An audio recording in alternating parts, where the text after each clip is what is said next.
Hi, everybody. Randy Herpel. Welcome to Drag Racing's Golden Era. As always, we are glad that you're here with us tonight. Tonight, we have another great guest. Larry Brown, the Okie Smoker, is going to be joining here in just a second. A great Division 5 racer. A lot of you are going to remember him in a funny car, but he had a top fuel career before that. Even drove a little bit of a fuel dragster. And even before that, we're going to find out where it all started for him. So, Larry, welcome to the program. We're glad you're here with us tonight. Thank you, Randy. I'm really proud to be here, and I'm glad I made it this far. I was sort of waiting on one of these things for about 45 years. So finally, when it shows up, I'm going to try to do the best I can of it. Incidentally, it's Division 4. Dale Ham would roll over in his grave if I let that go at Division 5. You know what? You're right. I just looked at my map over here. Kansas is in Division 5. You're in Division 4. Kansas went to 5. Yes, they did. We had Oklahoma, Louisiana, Texas, Mississippi, and New Mexico. Yep. I that's my mistake. Matter of fact, I have the divisional map up right here. So anyway, we were going to tell everybody that Larry's so cool he has to wear shades. The future's so bright he's got to wear shades, but he's actually wearing shades for a reason. Why don't you tell us, Larry? I had a retina surgery about 2 months ago, and I thought that in a month it was going to be fine. The last visit I had with the doctor, he said, "Oh, we're going to expect your eyes to be somewhere, the right eye, to be back somewhere near normal and maybe better in the next year." And I'm going, okay, so I didn't quite expect that, but once it's done, we can't take those things back, So I'm wearing shades because I've got bright lights on here and it hurts my right eye. All right. Well, Larry, why don't we go where we always go with all these interviews? Let's take it right back to the beginning. What got you excited and involved in drag racing to start out? How old were you? When did it all start? 14 when it really started, and it's really a funny sort of thing, because from the time that I can remember doing anything at all, I was everything that had a wheel. From the time I'm 2 years old, anything that had a wheel I was interested in, and I would go to the scrap piles around the house and collect all the wheels that I could, and I was going to build something out of them. When I never did, but I still had a lot of wheels. When I was in 1954, a friend of mine's dad owned a construction company, and he was doing work for a guy named Wheatley. And Wheatley built the first drag strip in Oklahoma, which was a drag strip / airport. And it was 1954. And so I could get in out there for free because I knew that. And I would go and watch and just salivate at all the cars that, and I remember, oh my God, a car run 113 miles an hour down there. I thought, oh my God, what an experience that would be to go 0 to a quarter mile at 113.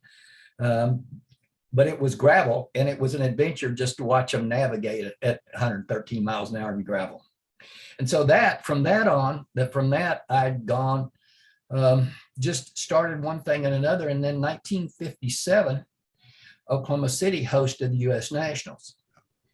And I didn't have enough money. My friend and I didn't have enough money. So there was a tall building across the street. We climbed up on this tall building and watched the U.S. Nationals. And then in 58, we had enough money to actually pay and go in and go through and talk to people. But that was the very starting of it. And I was just so lucky to be born in an era that you could do the things that you wanted to do. You didn't have to have a lot of money. You just had to have the will to do those things.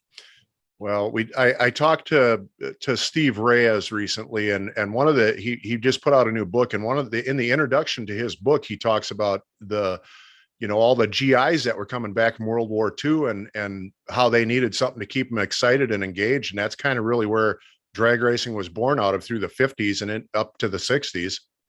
Yeah, and then to pass the 50s pretty quickly here and go into the 60s.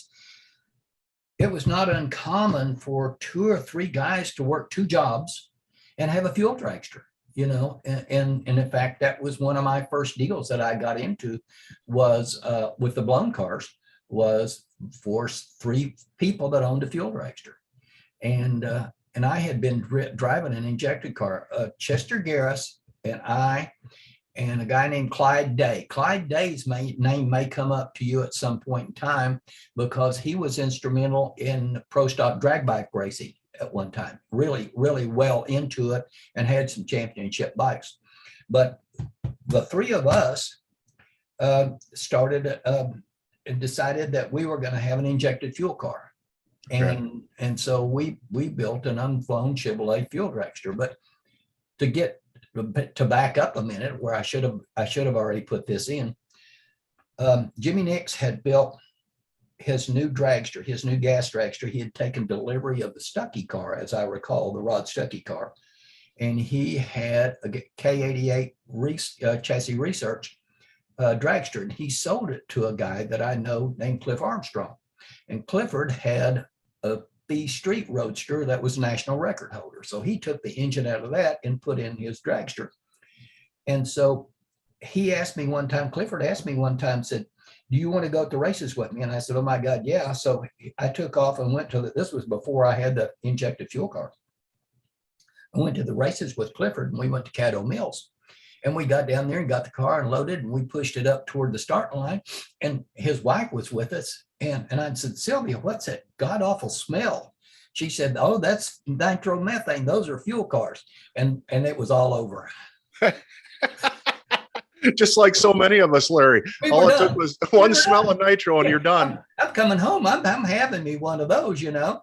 So I rounded up when I came home, I had a new job, and I went to work for Metropolitan Paving Company, and we were a highway building company. We built interstate highways. We built the airport at Oklahoma City. We built the Oklahoma City airport.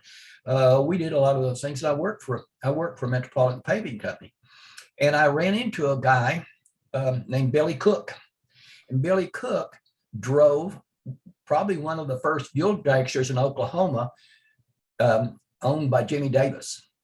And so I got to know those guys. And then later I ran into Chester because he worked at another plant. I ran into Chester, and we got to talking, and we need to have that. So we built our own chassis, and ended up having what would have been a C fuel dragster at the time. 301 inches, I think, was the C fuel dragster. Okay. So before you go on, I have two questions for you. Yes.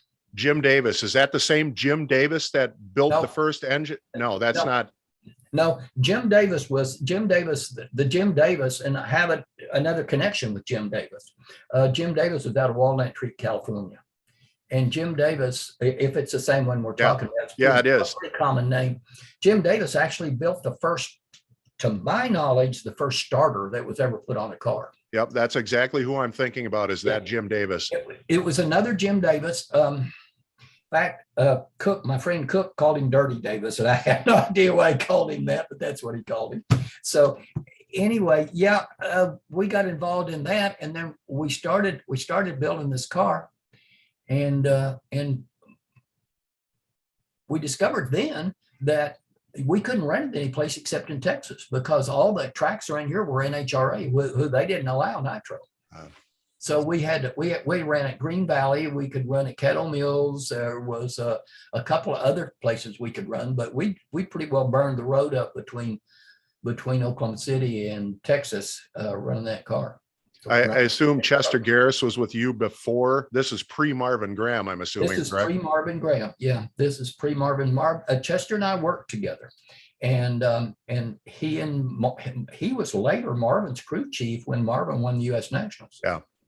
And Chester was a good guy. You know, having said this, almost all these people that I'm telling you about are gone. I know. It's bad. I think in the words of Steve Gibbs, he goes, it's inevitable. We're all going to cash in our chips someday, but I really hate to see it. It is so, it's not depressing because I love the fact that they were here, but I drove 17 different fuel cars, counting an altered wheelbase car, 2 altered wheelbase cars, just short stints, the fuel dragster, the injector car, the fuel dragsters, and the funny cars. I drove 17 of them, owned by different, some of them had 3 or 4 people involved. Some of them had 1 or 2 people involved. There is one person left that I drove for that's not dead. But who's that? It's Johnny Waters. He was involved in the Taboo car, and probably a name that you probably wouldn't have heard of, but it was a Jim Davis car, full body Jim Davis car, and really ahead of its time as far as looks, because people just weren't spending the time doing that. But that was this after I got out of the injected car, that's where I went directly into that Jim Davis car. Is it a big step between running an A fuel car, the injected car, and then stepping into a blown fuel dragster? Is that a big transition? I'm gonna do a little anecdote about that, if I may, if I Sure. can stretch this out. Lewis Boyd, who I ended up spending quite a few years with, I drove for Lewis for 3 years. Lewis Boyd had a blown Oldsmobile dragster, and there was a guy driving it named Wayne Griffith. Well, Wayne couldn't show up this weekend, and so Lewis called me and he said, what are you guys doing? I said, we're not running this weekend. He said, would you go drive my car? And I thought, oh my God, would I go drive your car? Yes, I would go drive your car. So we went, let's just make a half pass. And I said, okay. So we go up and make a half pass, and I loved it. And so he come back and he said, what'd you think? And I said, I see no reason for us not to go make a run. And as it turned out, I was just about 4 inches shorter than Wayne was, and I couldn't quite reach the bottom of the throttle pedal. So I stepped on the gas and we run. And that was in smoke the tire days, and I'm probably about half track, and I thought, boy, this thing's hauling butt. And I kind of shifted my weight around and pushed down on the throttle and opened the last half of it. and it's like it scared me to death. And I thought, man, this thing doesn't just move off the start line. It moves the whole time, and that was probably an 820 car or something like that, but yes, there's a lot of difference. Well, Chester, was Chester Garris, and I want to continue asking about Chester here for a second. Yeah. Did he spend a lot of time with you? I mean, until he went with Marvin Graham, was he always with you up to that point? Yeah, he was. In fact, Chester was there on the fatal day, 1972, when Steve Reyes got the picture of the Big Bang. Chester was there that day. It's right there. Yeah, right there. Chester was there that day, and he was one of the first guys to find the engine. And we'll cover that as we go. But yes, Chester was there for a long time, and one of my dearest friends. And Chester's no longer with us. That's no, correct. He's not.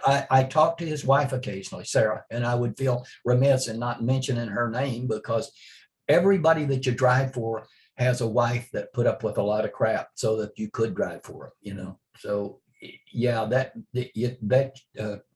she's still there, but Chester's gone.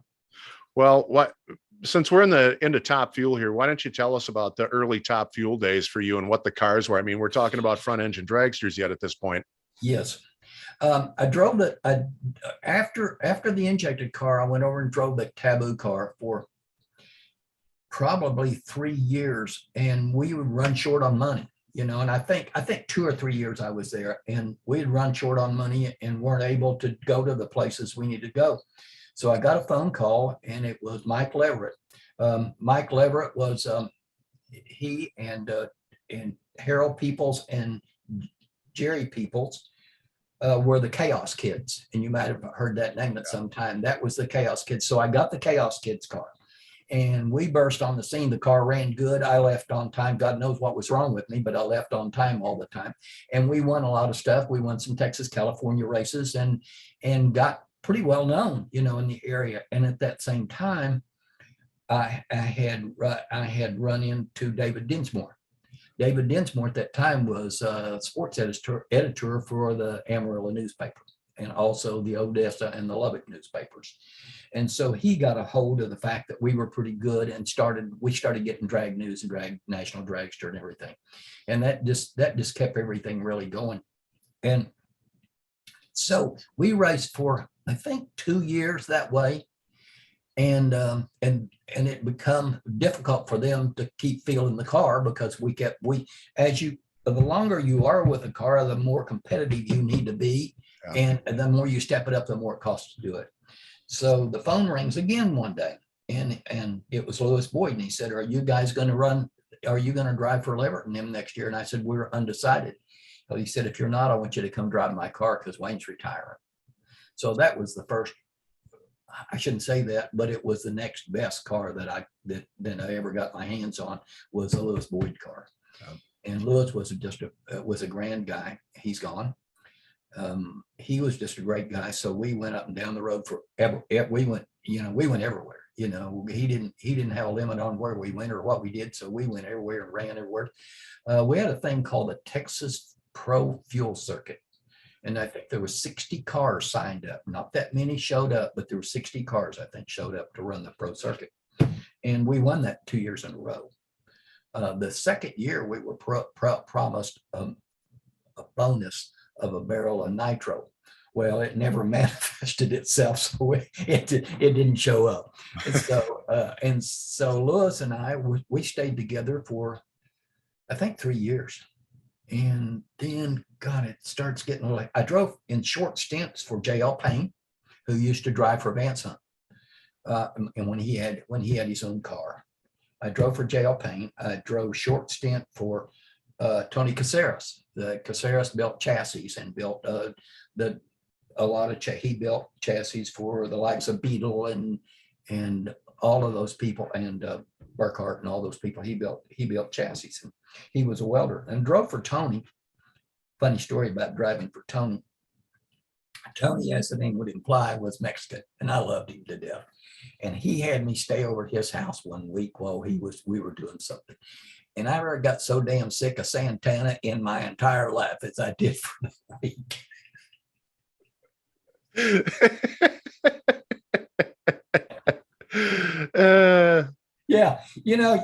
It was great. But I said, Tony, can we just play? And it wasn't just him. Those neighborhoods on the weekend and during the week, those people would put a big boombox out in the yard, and everybody up and down the block, was part of this, they were part of the system.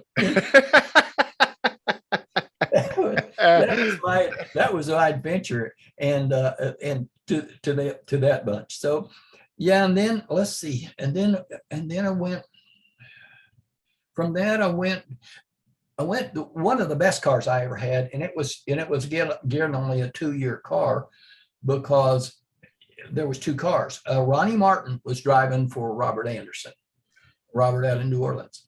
And there was a second car come up. We had a second car, and they called me and wanted me to come drive it. And that was right after I left Caceres. And they wanted me to come drive the car. So I moved to New Orleans, and I lived down there for 1.5 years.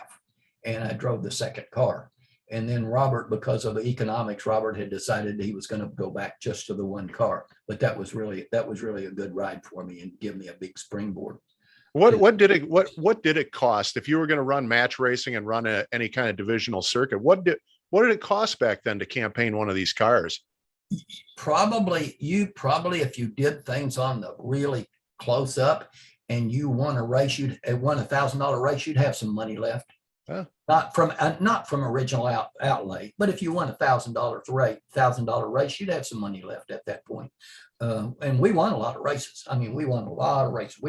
What was the big boon is if we go like we'd go to Jackson, Mississippi. We won Jackson. We went over to New Orleans, and we won New Orleans, and we did that. We backed those back to backs quite a bit, and that would pay something like $2,500, to back to back those races. And we had quite a bit of money, and out of that, I got 33%, so I had $670. And that wasn't a bad week pay, but it didn't offset those pay weeks when I got $50 or $100, when we were first round losers. And that happens some. No matter how good you were, you still were first round losers sometimes.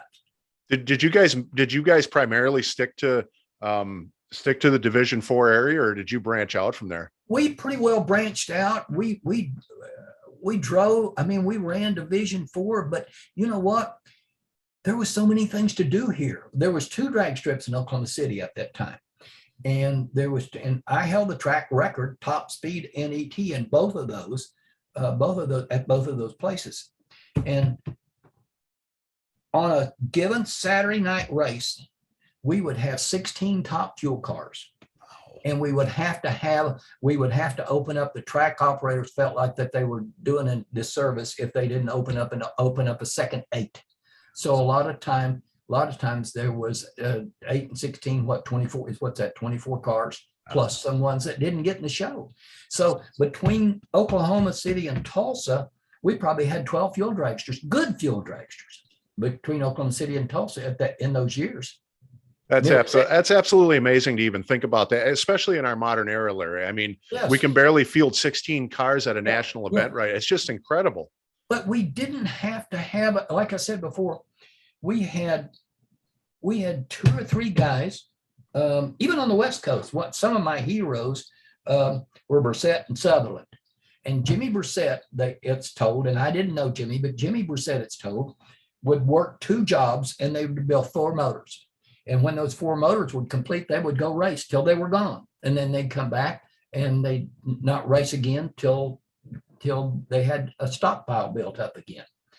And I think you just kind of had to watch what you did and know that you had to stay within bounds. We didn't have, the trailers were, the trailer was probably a $2,000 trailer. It wasn't a $200,000 trailer. And so you could do it on a budget. It probably wasn't until early 70s in the fuel dragsters that I started seeing money come into it. There was a car out of Austin. I can't recall the guy's name, and I wish I could. And it was called Bonsai. Fred Rousey was the guy's name, and he had unlimited funds, and so he stayed. But I found those people that had the unlimited funds weren't really interested in staying forever. They'd stay until it got old for them, and then they were gone again because they weren't born with nitro running out of their shoes, So they didn't stay too long. And so the big money would come and they would go. I turned down a couple of really good deals. I kicked my butt for doing it. And then I thought, I probably did the right thing. Prentice Cunningham called me, and Prentice's dad owned a place called Buck's Irrigation, and they were in Lubbock, and they had an in with Chrysler, so they could get all the Chrysler engines that they wanted. They could get everything they wanted, Chrysler sponsorship stuff. And Prentice called me, and he said, "I want you to come drive my car." And I said, "Let's talk about it." And he said, "When can you come?" And I said, "What are we talking about here?" And he said, "I'll pay you this, and I'll pay X, and we'll have all the parts you need, and you'll have a nice truck, and you'll have all this." And I said, "Where am I going to live?" And he said, "In Lubbock." And I said, "End the deal." I've been to Lubbock. I agree with that statement. End the deal. Lubbock and Odessa are, that's not the end of the earth, but you can see it from there. If you stand on tiptoes, you can see the end of the earth from Lubbock. And I love people down there. There's still people down there that I really love. But that come and went, and you make a lot of mistakes. But as I've learned from life, you don't learn from the successes, you learn from your mistakes. And never a truer statement. I can totally agree with that one. If you make enough mistakes, eventually it'll all come around. Yeah, I agree with that. I'm going to tell you a story here that we need to tell because this is strange. You see this T-shirt that I'm wearing? Yeah, I can see it. Fast Jack loves. Yeah, Fast Jack loves Larry Brown. Right. Beckman and I go back 30 years, and somebody's going to say, "Gee, my God, Beckman's only 43 years old. How can you go back that far?" When I was running the funny car, and we'll get ahead a little bit. When I was running the funny car, I would run Orange County. I had an in with Sid Waterman, and I would run out of Sid's shop, and I would keep my car on the West Coast during the winter, and I would run the manufacturer's meet and several other things on the West Coast. And when I would, Beckman's uncle would bring him out, and he'd hang around with us. And so I didn't even know who he was.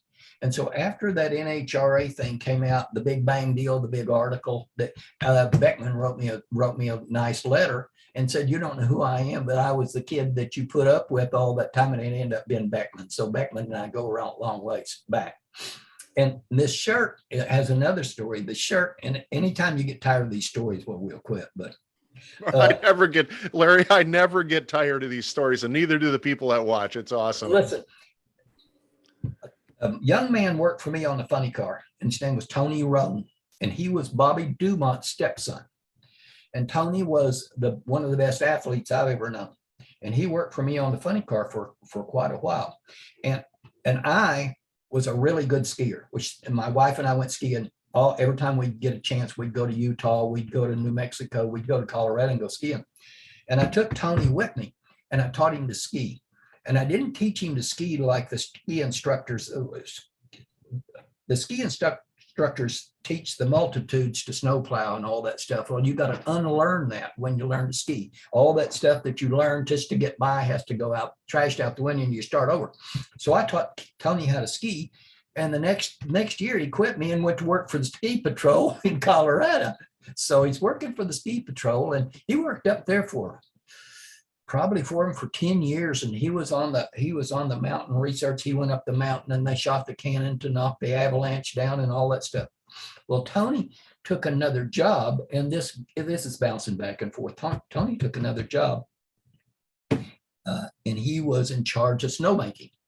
Well, he took his snowmaking crew to Denver to the NHRA Denver race, and I forget which track that's called anymore. I don't remember it used to be Bandamere, and then it was high altitude, and then it was Great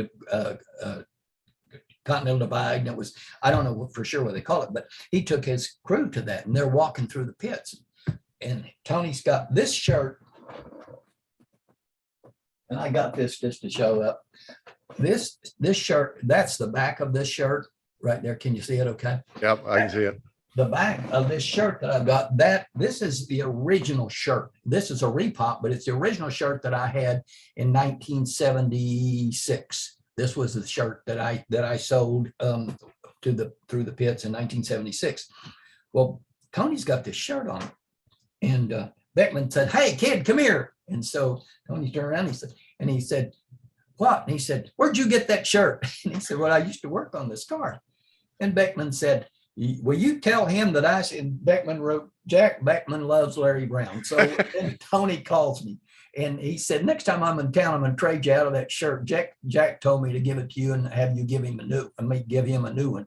So that's a Jack Beckman story.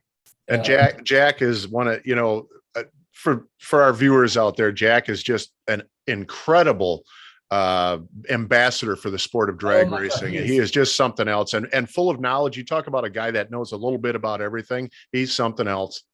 Jack is one of those guys. There's two of them and then I'm going to probably miss somebody that I shouldn't miss, but there's two of those guys that their knowledge is so broad that you wouldn't believe it. And one of them's Cruz, and the other was Jack.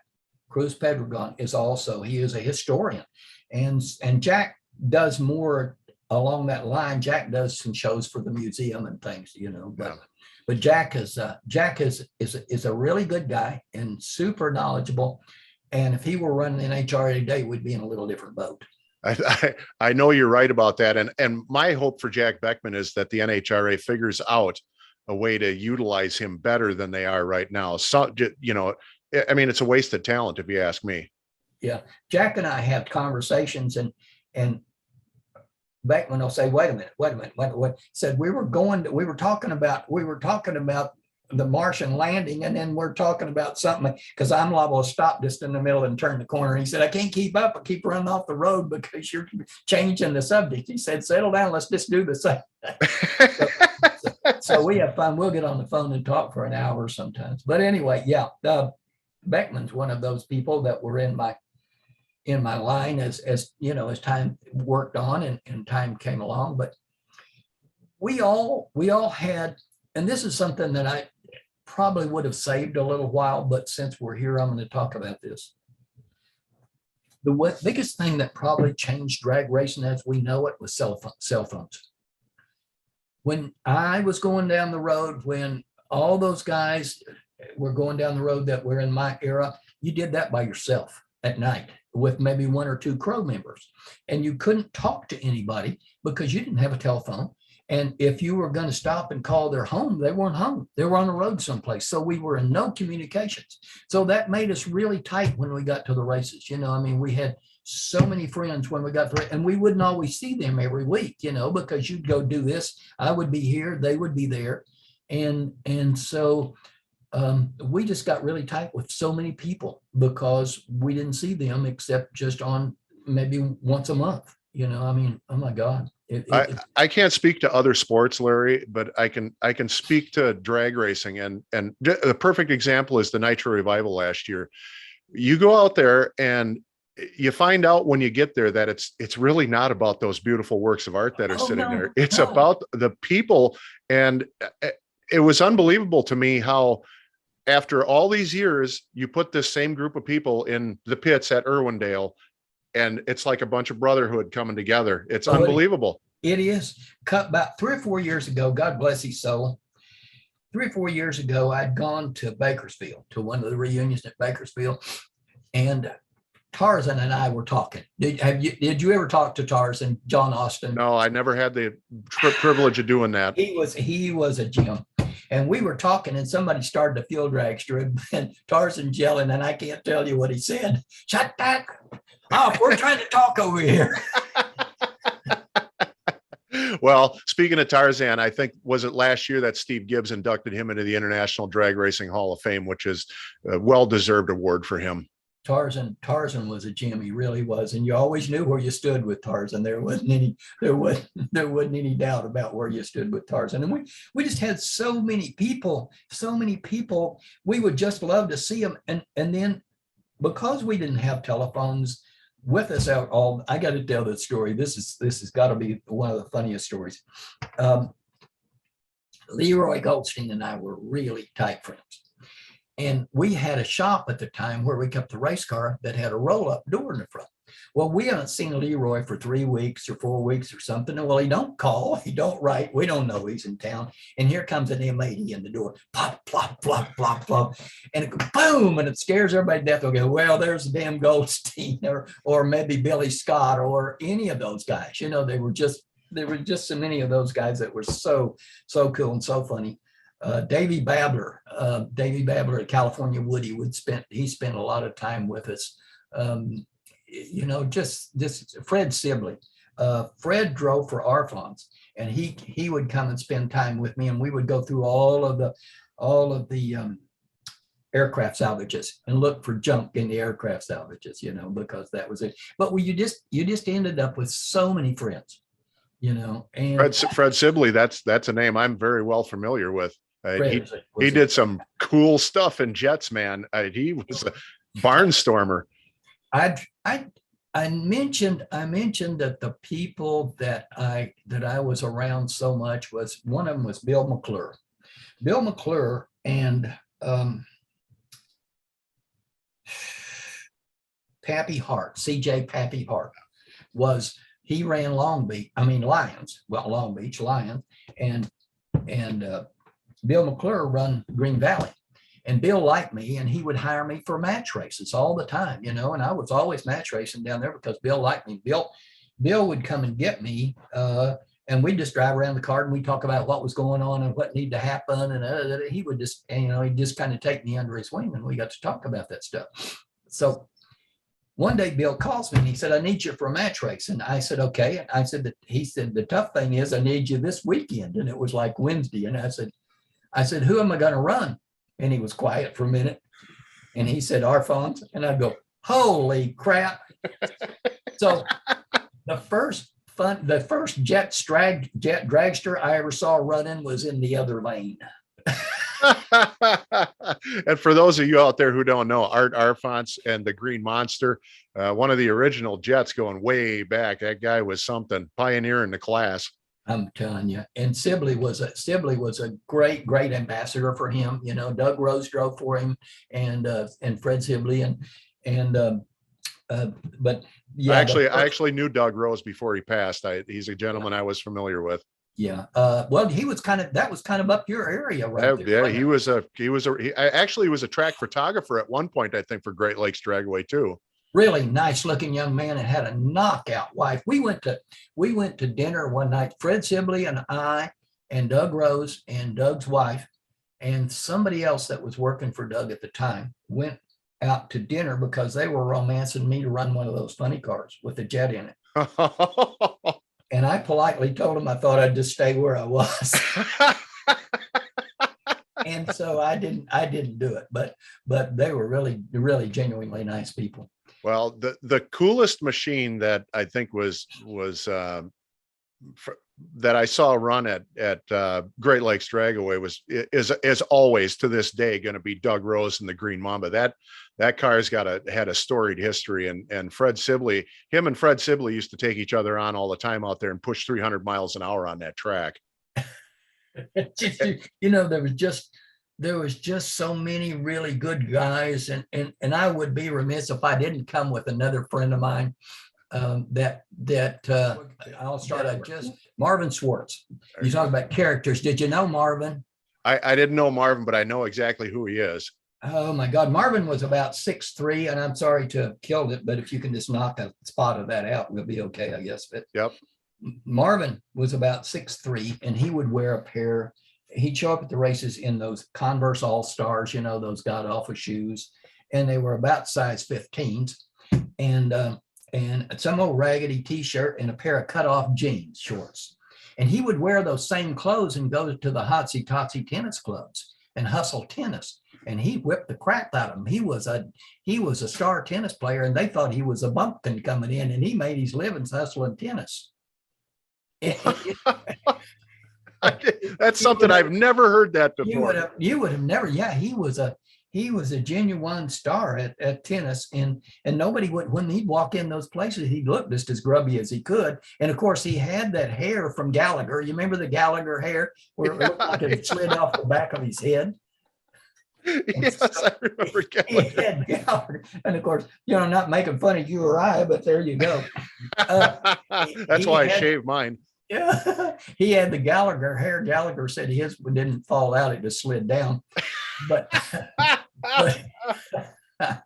yeah, that was just some of the Jim Nickel. Oh my God, Jim Nickel, yeah. Chip Woodall, Preston Davis, Raymond Godman of the Tennessee Boll Weevil Group.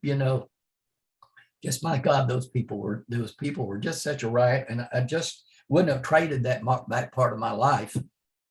Speaking of Jim Nickel, did you ever talk to him after he cut his car in half at the U.S. Nationals? Did you ever talk to him about that? Story.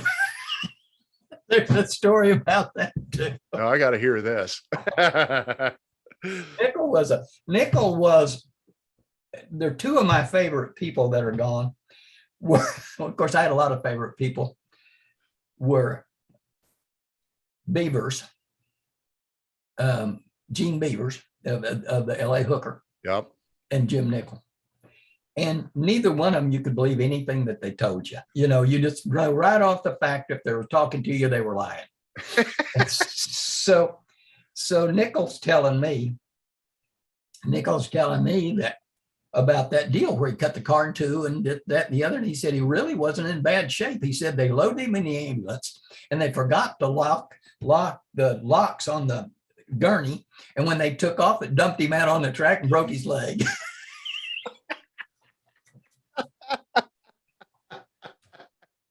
And I just don't think that was true. That is hilarious. I've never heard that one before. The incident we're referring to, by the way, everybody, I'm actually going to put an overlay on the video here of that. Is the U.S. Nationals 1970, Snake versus Jim Nickel, and Nickel cut the car in half, and Snake got out of his car and said, "I think I'm going to quit." Great race, but that's a great story. Nickel, about Sharon's sitting here beside me, and I'm going to ask her, how many years ago was it that I ran into Nickel at Bakersfield? About 9. Something like that, 8 or 9 years ago. I ran into Nickel at Bakersfield at the party that they have there at the Doubletree Inn, I think is where it was in Bakersfield. And we were talking, and I walked off from him, and I didn't see him again for about an hour. And somebody said, "Nickel's looking for you, and don't let him find you because he's really bad drunk." And I said, "Oh, okay." So I hid from him, and I didn't see Nickel that night. Dave McClellan was there, and I spent some time with McClellan and a bunch of those guys who I have known forever. And so the next day I ran into Nickel, and I said, "Hey," I said, "somebody said that you were really drunk last night." And he said, "That's what they tell me."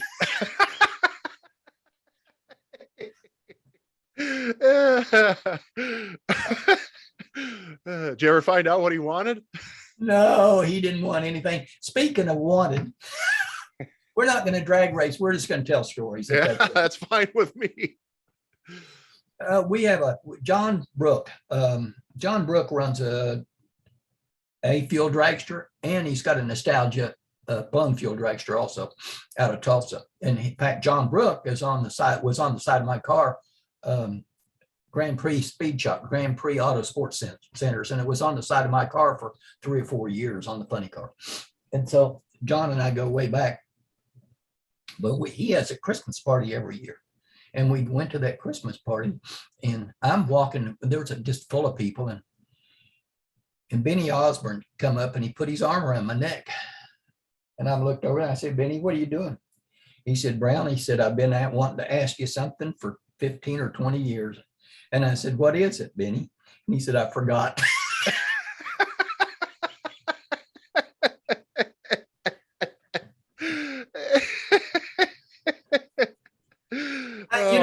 I find myself so lucky. I was basically an orphan kid, and that's true. I was an orphan kid pretty much.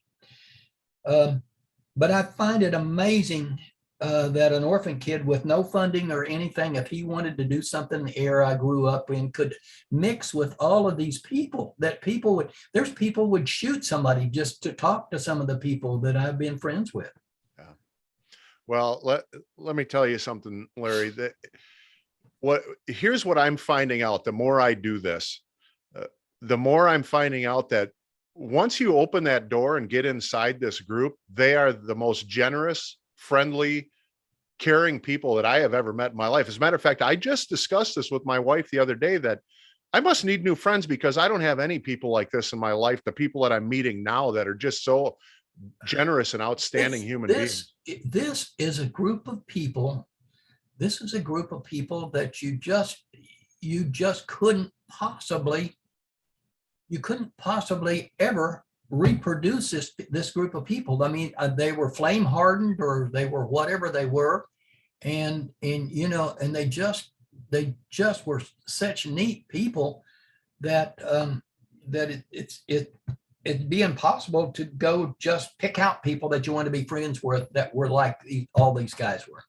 Well, the one thing that I noticed about the drag racing world and the people that populated it back then in the 60s and into the 70s and the 50s was that it's incredible how much success in all aspects of life came out of this group of people, hardworking people. And to me, the drag racing mentality is proof that if you want to accomplish something in life, you can do it. And there's the perfect example. These guys, just with hard work, became mega successful.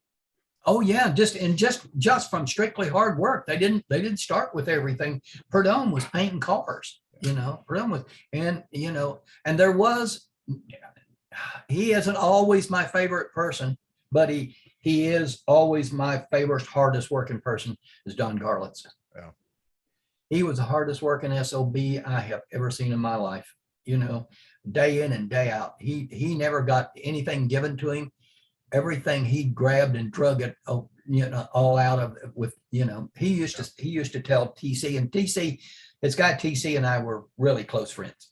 Tommy Lemons. Yeah. And he used to tell TC that they'd turn the air conditioner off on the tow truck because they wanted to arrive angry. That sounds like Garlitz, doesn't it? Yeah. Arrive angry. Well, speaking of Garlitz, here's a piece of your history, and actually it's hanging on the wall behind me. The PRA race, what exactly was that all about? The Professional Racers Association, what started that whole thing? Was Garlitz just angry at the NHRA? What was that about? I think he thought the time had come for us to step out on our own and see if we could fly. Yeah. Truth be told, and if it had not been for people like Gil Cohen at Detroit Dragway, and for the people at Union Grove, and for the people like Bill Mcclure and Jim Tice, we couldn't have run just what we ran on NHRA races because it didn't pay enough. We had to have those other things so that we could support and then go to run the NHRA races occasionally, because it took everything we could do and muster to be able to get along and make a little bit of money so that you didn't, you could pay your bills. And NHRA typically just wasn't a way you could do it. There wasn't anything left. So Garlis decided that he would get a bunch of people together, and he got the Marines. The Marines kicked in $80,000, I think, something like that, toward that, and got the people at the Tulsa track to support that, and started that PRA deal, Professional Racers Association, or whatever that, I don't know exactly how all that shook out, but there wasn't any way that we weren't going to go run that. We were going to run it, and almost everybody did. Almost everybody showed up to run that. There was 5 rounds of qualifying, and on the 5th round of qualifying, almost nobody was in staging lanes because they had either blown up, give up, or were in solid. And that was true. It was the toughest race I've ever seen. Yeah. We qualified number 12, I think. And it was best run I'd ever made at due date in my life, so we qualified number 12. How many cars actually made the field? Was it 32 or 16? 32. Okay. 32. So qualifying 12 is a pretty damn good thing. Well, it was the bottom half, which, give you a decent draw. I drew Gary Cochran first round. Really? Yeah. I had Cochran first round, and Cochran come up to me when we were pushing up to get ready before the first round, where we were getting our clothes on. Cochran come up to me, said, "Brown, you better get your together." He said, "They told me to put on 2 fire suits," and he had a fire suit on under the other fire suit because he had a front motored car. And so that was the turning point. That was the turning point of the front motor versus the rear motor cars. But back to the Garlis deal, it just wasn't very successful the second year. It could have been better. It just wasn't, and I don't know why it wasn't. But we had that. We all avoided going to Indy, and then we had that upstart guy win Indy that year. Gary Beck. And so upstart guy. Yeah. So you think, who in the hell was Gary Beck? Well, he showed us right away who Gary Beck was. He continued on his rampage. That was a deal like Marvin Graham wins Indy, and everybody goes, "Marvin who?" Well, Gary Beck, and that's a good point. I don't want to pass that over. You guys were running the PRA race, and that happened on top of the U.S. Nationals, and Gary Beck comes in and wins the U.S. Nationals. And everybody thought, okay, well, whatever, it's just a fluke. But it wasn't a fluke. Gary Beck proved. Not at all. He was for real, Yes. and he was for real. And Marvin ended up, that was the springboard. Marvin had not done that much, not that he wasn't good. He just hadn't done that much. Almost everybody that you see in any walk of life that they say, "Oh my God, that was the first time he ever did that." Well, it wasn't. They did it for a long time, and it was just the first time they'd had that kind of success. Yeah.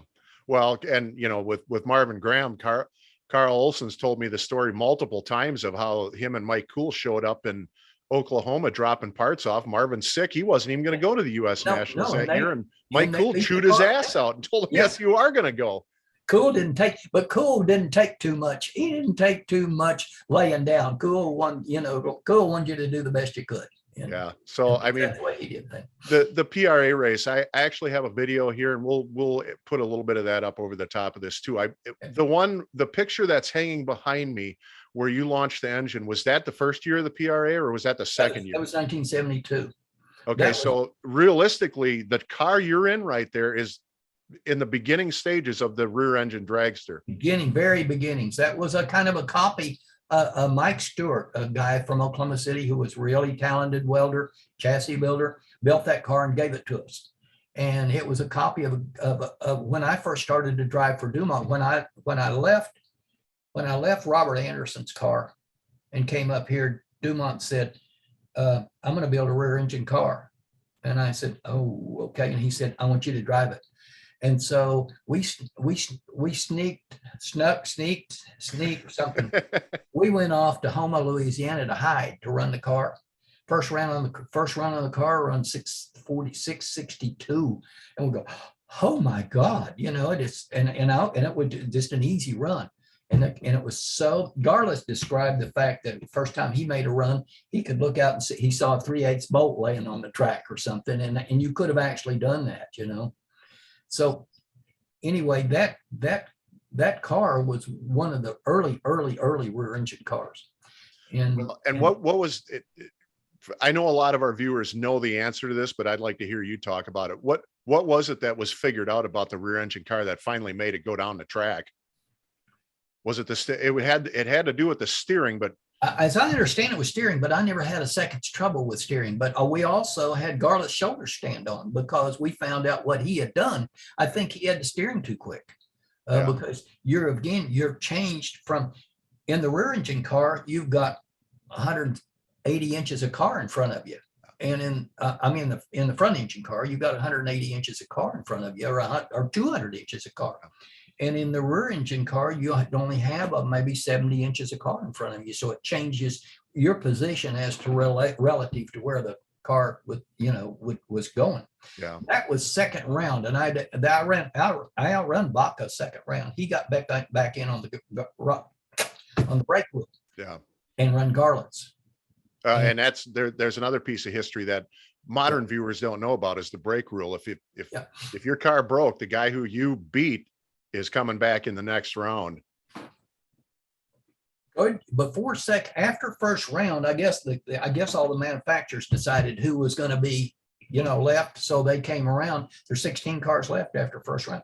Goodyear brings me a new set of tires, the best tires that there was, with the little, Goodyear would have their select tires with blue markings on them, and you didn't always get those unless you were like wanted you to have them. Goodyear brings me this set of tires. And after that run, it cut one of them off. One of the left rear tire, I think, was cut off of the car. When I got stopped, there wasn't a tire on the left rear, and the other one was down. So we drug it back to the pits, and we're standing here, and here comes the Goodyear crew. And I said, "Is there any damn road hazard on these cars, on these tires?" And they about wet themselves there. They were looking for road hazard. But when I got stopped, and I've described this a million times, and probably everybody knows that. But when I finally got stopped, I wore Bill Simpson and I went way back forever, and Bill gave me stuff, and he always gave me the newest, best stuff. And I had a little fire suit about like what the NASCAR drivers use, one layer of stuff. And then I had a helmet that had a visor with an eye slot in it, and I wore a pair of sports car shoes, and I had a pair of gloves that was just gauntlet gloves, but I'd cut the top off of them just so it looked like I had gloves on.